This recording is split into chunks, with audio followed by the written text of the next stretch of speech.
So the topic reads Future of Humanity and Individual Action.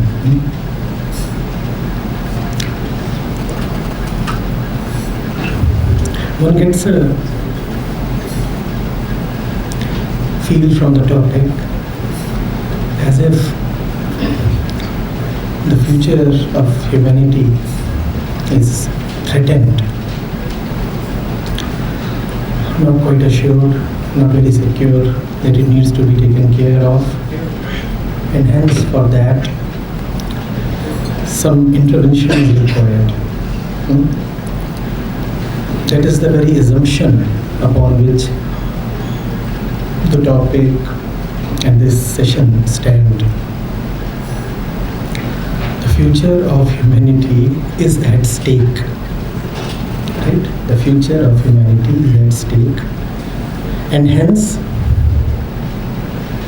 individual actions might be one of the interventions that may help salvage the situation. So we want to talk about the future of humanity, and we are saying that the future is not quite assured. The future seems problematic. The future seems threatened. We are saying the future of humanity, we are saying the future is threatened. But what is causing this threat?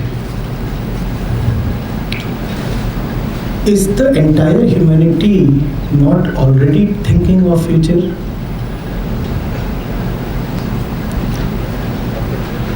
We are looking at a problem and we want to come to a solution. We have assumed that the solution might lie in individual action. I want to go deeply into the problem statement first. The future of humanity implies that the ones who are talking about the future and the ones who are listening about the future are in fact concerned or worried about the future. Are we together on this? Yes? But we are anyway worried all the time.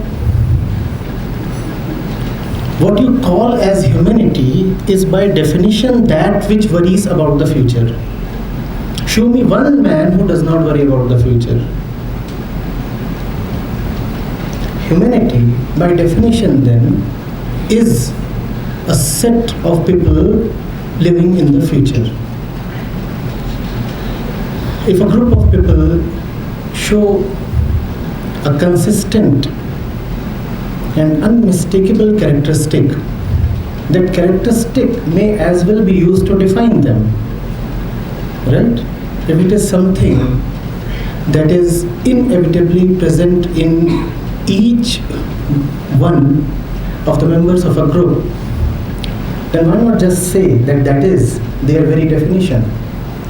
So man as he is always lives in time, always lives in worries and concerns, always thinks about the future. Now in thinking about the future, man misses something utterly important. And when that utterly important is missed, man thinks even more of the future and takes the future as the problem. We are saying here the future of mankind as if there is something wrong with the future. Even when we perceive that something is amiss, we take the problem to be lying in the future. Well, the future by definition is also that which has not yet arrived. The future by definition is also that which is not at all, which does not exist. Now how can a problem exist in that which does not exist? I repeat my question. How can a problem exist in that which by itself does not exist? Surely there is some problem because we are meeting here and talking. We are worried. We are worried.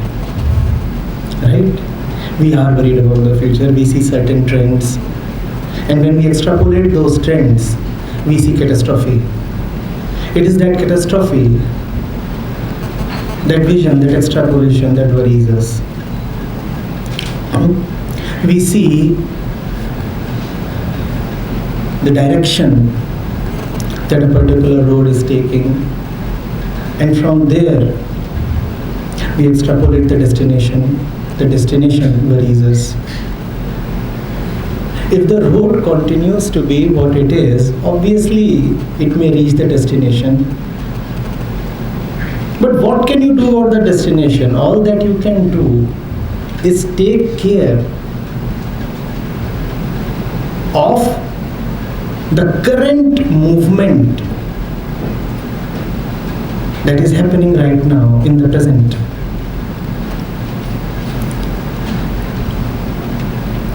Are we not like people who are so worried about the diseases that might plague a tree that we forget to water the plant? Are we not like people who are so bothered about the birds that may in future eat a few leaves of the tree, that we do not even know that we are right now trampling the seeds? Trampling the seeds, we are worried about the health of the future tree.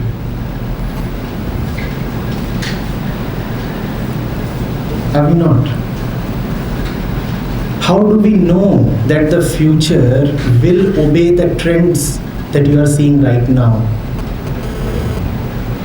The future will obey these trends only if we obstinately refuse to change what we are right now. You are going this way, and ahead of you lies a cliff, and down the edge there is a vast abyss.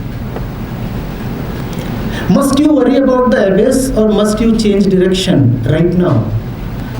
Must you fantasize and traumatize yourself thinking about how deep the abyss might be?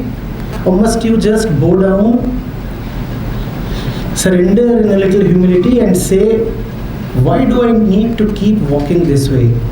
The funny part is, wondering about the abyss is a part of walking this way.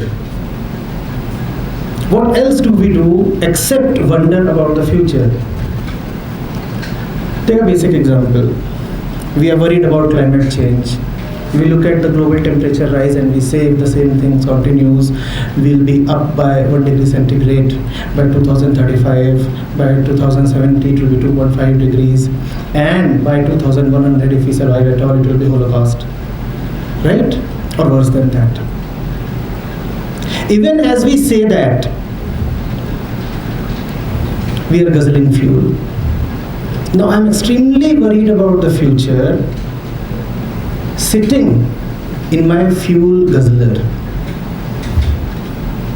I'm going to attend a sophisticated conference on climate change, riding my SUV that delivers a mileage of 4 km per liter on sulfur-laden diesel. But I must speak brilliantly at the conference. I must take care of the future. And of course, just as I have finished planning about the future, and the immediate future is my upcoming talk, just as I have finished planning about the future, I received another call from my insurance agent assuring me that my medical future has been taken care of. He says, you only need to pay a few lakhs extra premium and you'll be covered for these many extra crores. But I'm going to speak in a conference on climate change in the future. Do we do anything except worry for the future? Seen a man who is not planning what he would be doing after retirement, and that man might be 22. Seen people who are not planning what they would be doing this evening after this event?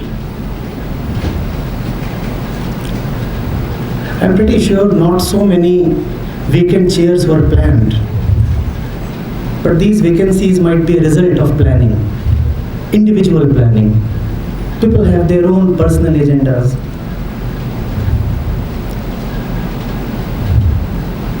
Even as I sit here, I'm worried about how much time will I take to reach home this evening, given that it is festive season.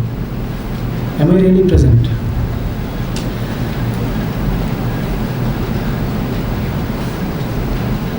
What has brought us to this point? Can we look directly at that? The solution that we are seeking is a part of the problem. It will not lead us anywhere. This same future-centric thinking has brought us here, and it will keep us here and will continue to punish us here.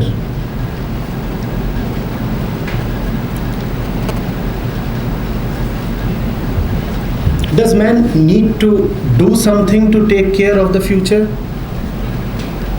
I'm asking this. Man has already done a lot. Man is continuously doing a lot. And unfortunately, most of stuff that man does keeping the future in mind. Do we need to take corrective steps, for example, to take care of climate change? Do we need to do anything additional, extra? Is climate change something that is happening on its own? Is it a divine mandate ordained by the heavens? Or is it a result of man's doing? I'm asking, please. Is it a result of man's doing? Yes, of course. Can more doing then correct it? Or do we need to just stop doing what we are currently doing? But man has a great and arrogant belief in his capacity. He says, no, what I did so far was wrong. In the future, what I will do would be right. So I can take remedial action. What we do not understand is, given what we are, given the center we operate from, we are always doing the right thing. Those who brought us to this point, had you asked them when they were doing what they did, would they have said that they are doing the wrong thing? I'm asking you. Those who were deforesting in the name of civilization or industrialization, had you asked them at that moment, would they have said they are doing the wrong thing? Please, man, living in his own world and working by his own standards and benchmarks, is in his own eyes always doing the right thing. But today we say, you know what, in the past we were doing the wrong things, now we'll do the right things. We are always doing the right things, but given the place we come from, we can never do what is right because our doing cannot be right. Maybe non-doing holds the key. Maybe not wondering about what comes next holds the key. I have been listening, I have been speaking, I have been following the news and trends.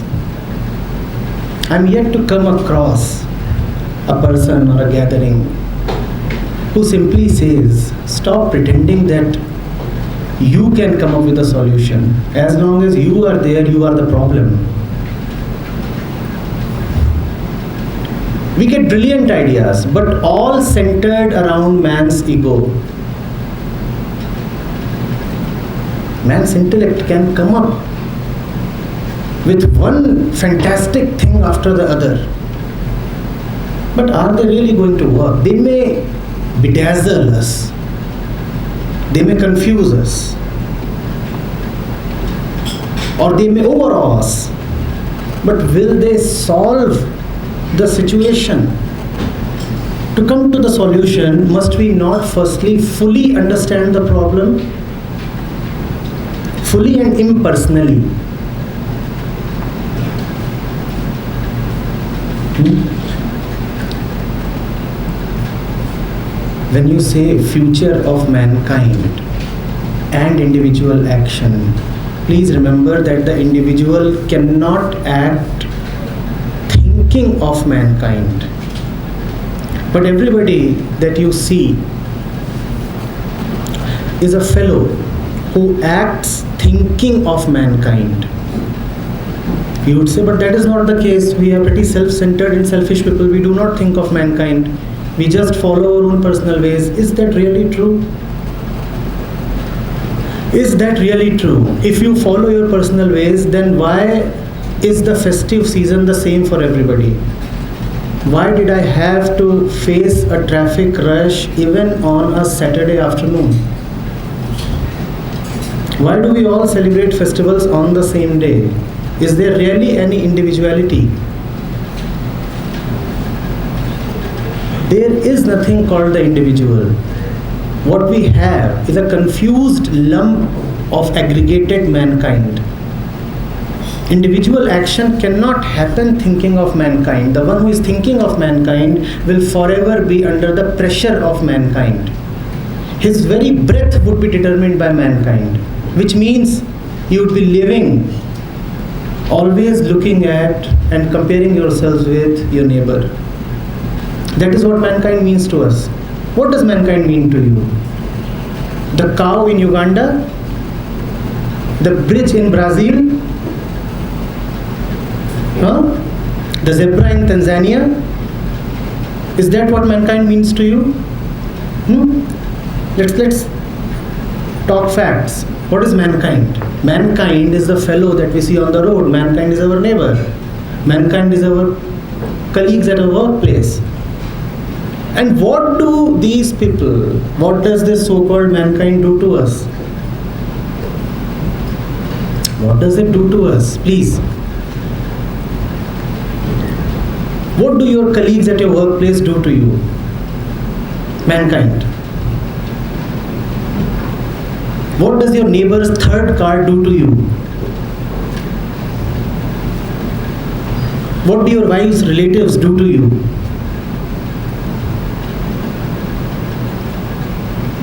What does the crowd on the street do to you? It influences you.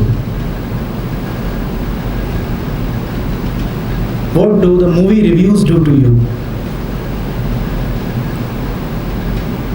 What do the advertisers do to you? And all this is mankind.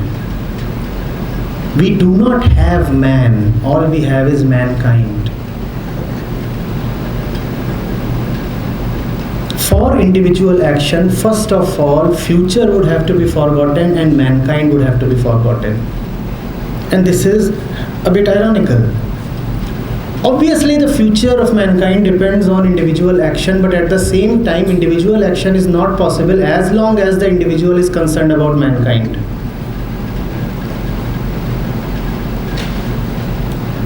The ones who really could proceed on their own from their pure center were not the ones who were too concerned about mankind. If at all they were concerned about the effect of mankind upon the individual, and the individual was themselves.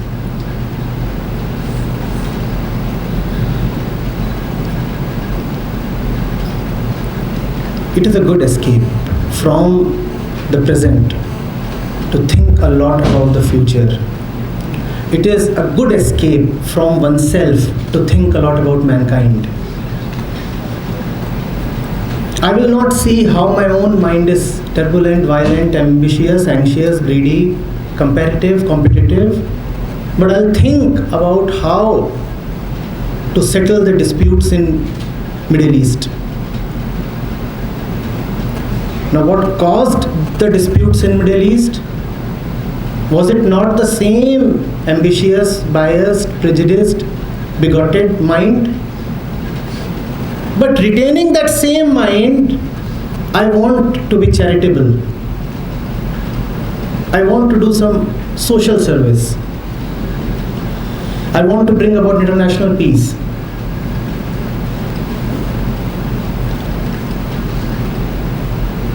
I cannot settle my daily stuff with my wife at home. But sitting on a lofty chair in some institution, in some organization, I talk about how to bring about interdepartmental harmony. What interdepartmental harmony? You cannot be harmonious with the one you share your life with, your room with, your bed with. But it's a good escape, right? Interdepartmental harmony, international peace, the future of mankind. What about the present? What about the present? And even if, as I talk about the present, many of us might be prompted to look at their wristwatches. Yes, what is the time? How long will it?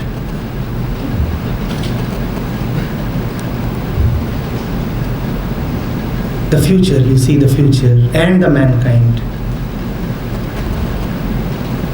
Why the future? Why mankind? Why not you right now? That requires guts. That really requires guts to look at yourself, not mankind, and to look at yourself not as you assume yourself to be, not as you want yourself to be, but as you really are. That requires some real honesty. And it pains. You can talk about the beautiful future, beautiful like the poem of some maverick artist. You can talk endlessly about it. And the more you talk about it, the more difficult will it be to look at how ugly are we as we currently live. How we spend our time from morning till evening, day to day. How mundane, how tiresome, how boring are our routines. We don't want to look at that. We say we want to take care of the future generations. Will the future generations drop from the heavens? The future generations will come from us. We will bear them, we will bring them up. When you talk of the future, you say, think of the face of that innocent child that will be born in 2050. I say, first look at your own face. Where is innocence?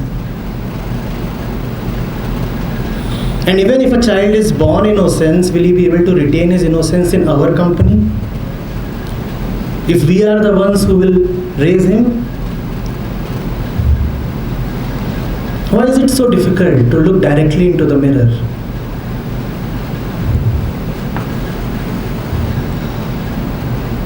It is difficult to look into the mirror because when you look into the mirror, you will not see your face, you will see the face of the entire mankind. You will see a crowd. And that will hurt. So we don't do that.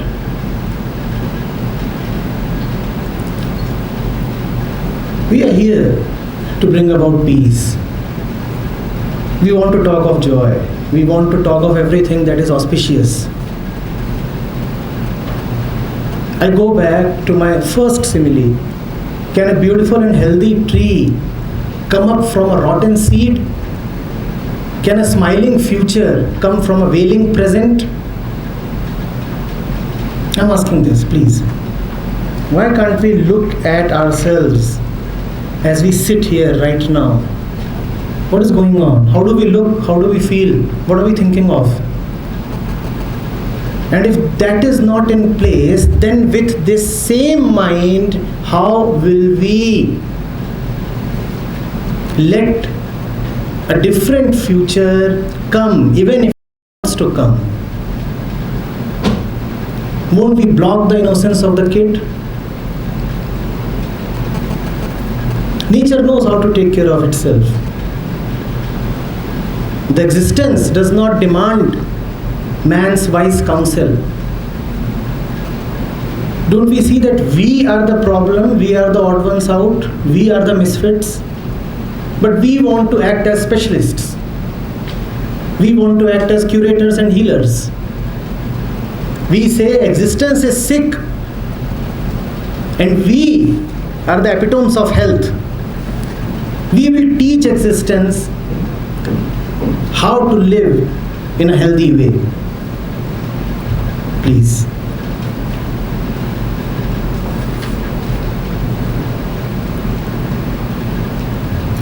Even when we talk of impending catastrophes, we say, you know what, the earth needs to be saved. Our arrogance does not allow us to say that we need to be saved.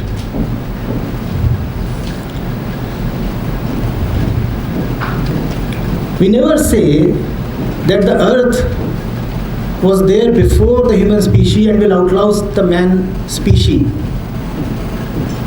We say, you know what, poor earth, she's insecure, she can't take care of herself, so I need to do something about her. Maybe the earth is so fed up of us that she is doing all these feverish things to eliminate us.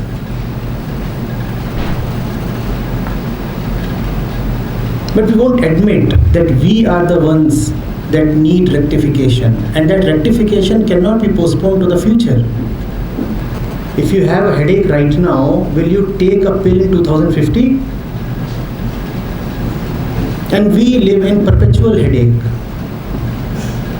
And with this headache, we want to plan for the future.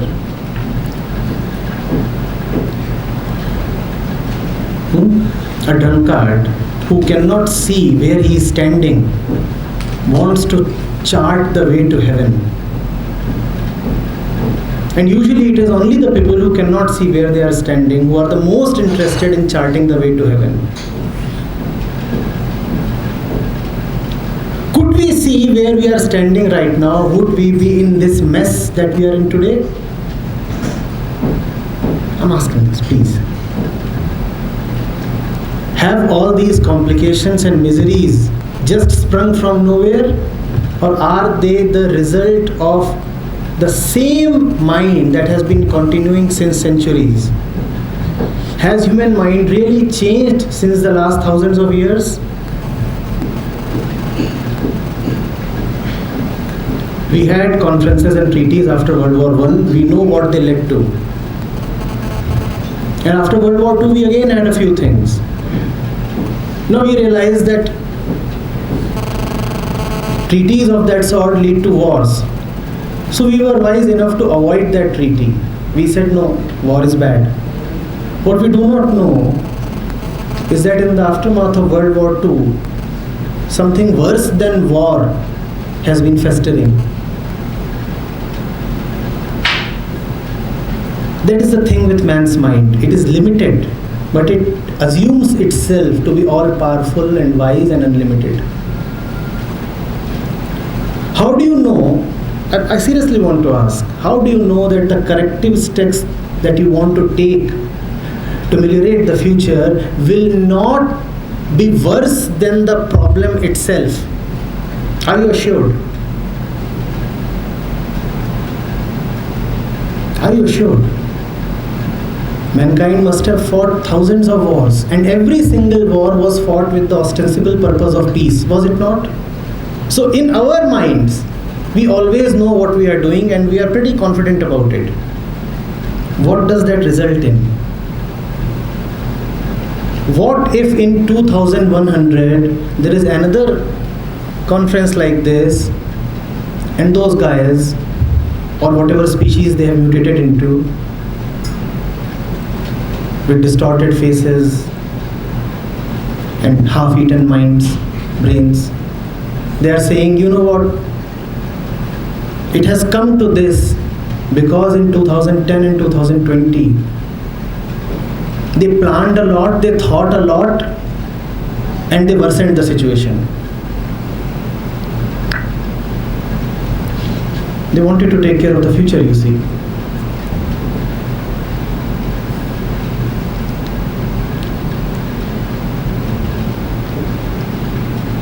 Are we not all really in touch with the facts? We all are. We all very well know what is not in place right now, don't we? Is there anybody who does not know what bugs him? He may not acknowledge it, that is another matter. But don't we all have an inkling? Don't we all really know what is wrong and where? Why not immediately correct it?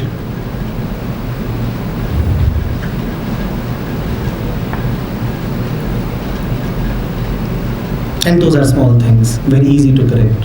Very, very easy to correct. Things as small as switching off a light. Things as small as not continuing in the wrong job.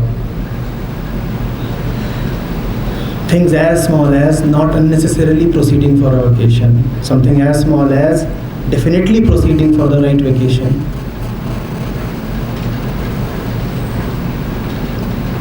Can I respond to what you said? You said you should immediately respond to a situation to correct it. But are you individuals so powerful? I mean, you want to, let us say today in Delhi, I want to improve the traffic situation. Can I do it? Of course. I want to improve the law and order. Can I do it? Of course. It is a society and all these people who are interconnected, and that is why the power equation, there are so many factors, you know. And second, when you say, well, we shouldn't plan, the question is that all the gurus have been in existence for ages, you know. If they have been talking wisdom, then why the situation is going from bad to worse? Corrective steps, why these have not been taken from years to years, and we are alone.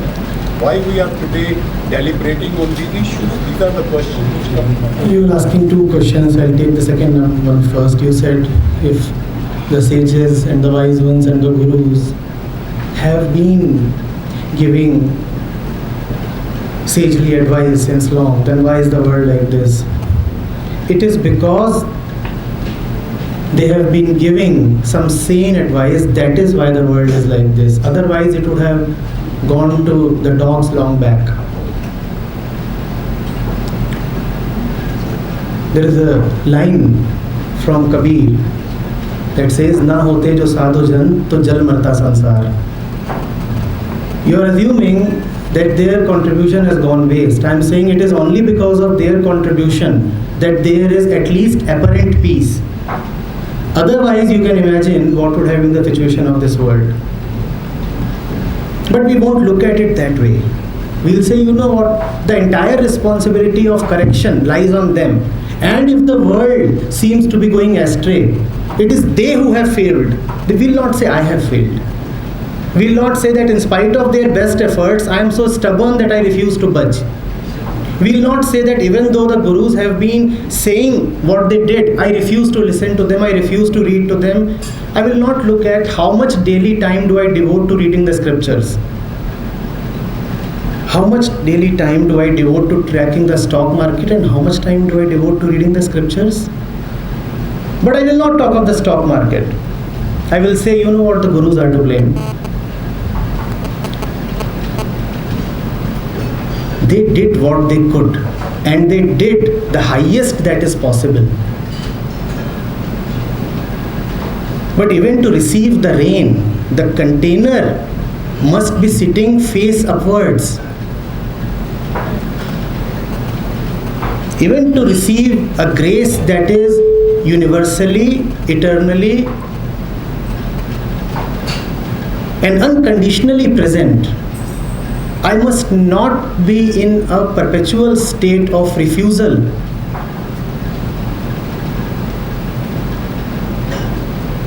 Wisdom is always there and available.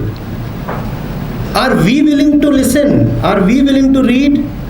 How much time does this mankind spend watching daily soaps? And how much time does this mankind spend reading the Upanishads? And then it blames the Upanishads. You know what, the Upanishads are ineffective.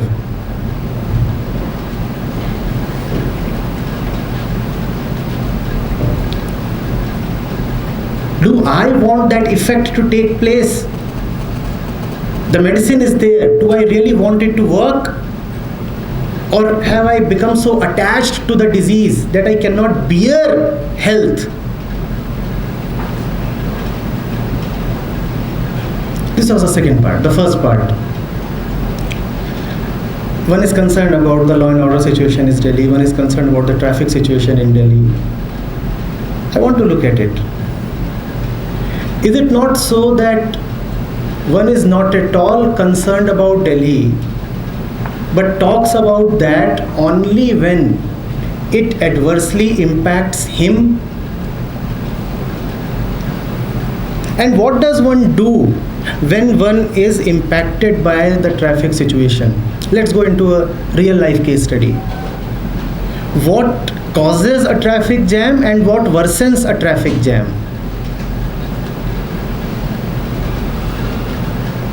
What causes a traffic jam is often a future centric father who wants to collect money for his son's education or his daughter's dowry, so he would not let a road be completed with all the funds that were duly available. That road need not be in the pathetic situation that it is, but there is somebody who is concerned about the future. There is somebody who is concerned about his upcoming house and he wants to add another story to it. Why have only a 2-storied house? Why not a 3-storied house? All right, well, we can divert a little bit of the money that was to go into the road. Why not? Why not? And then what worsens a traffic jam? You see, what happens? People might be following lane behavior as long as the traffic is steady. But have you noticed what happens? The moment there is a congestion, all kinds of sanely discretions are totally forgotten. Then one starts doing this and this, and when you start weaving threads, then the traffic situation gets even worse. Have you noticed that often when there is a jam on one side of the road, it results in a jam on the other side also? Now, these two must not be related at all. If that side has stopped flowing, why must it impact this side? It impacts this side because the moment that side stops flowing, what do people do? What do people do? They say, all right, let's take the wrong side. Am I really troubled with what is happening in Delhi? No.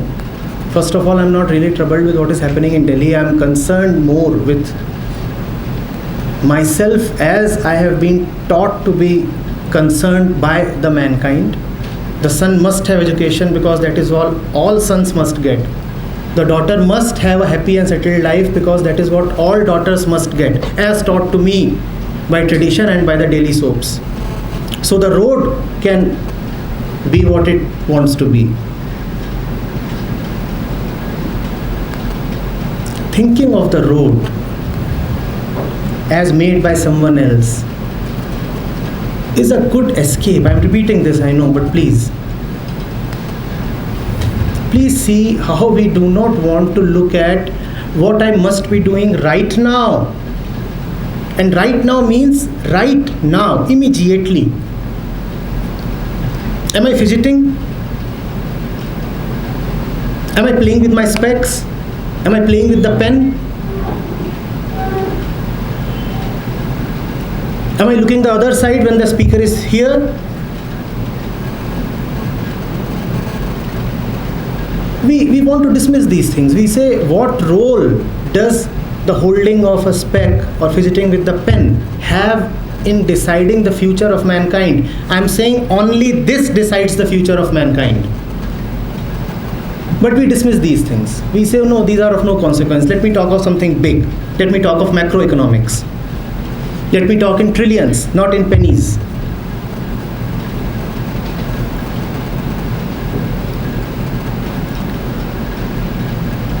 One right smile changes the entire world forever.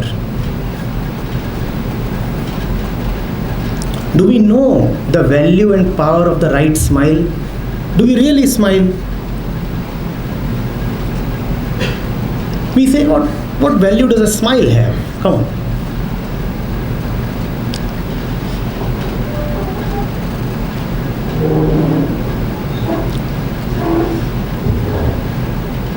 Done? So I'm done with my ranting. I'm sure you don't want any more of that, and if you do, then I'm present and available.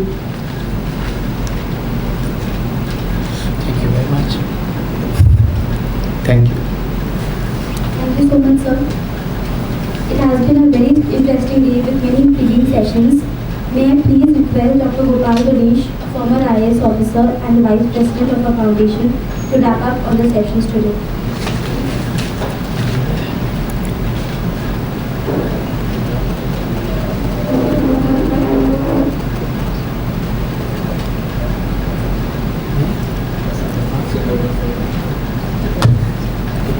Hello. Well, we had a whole day of deliberations on corporate integrity and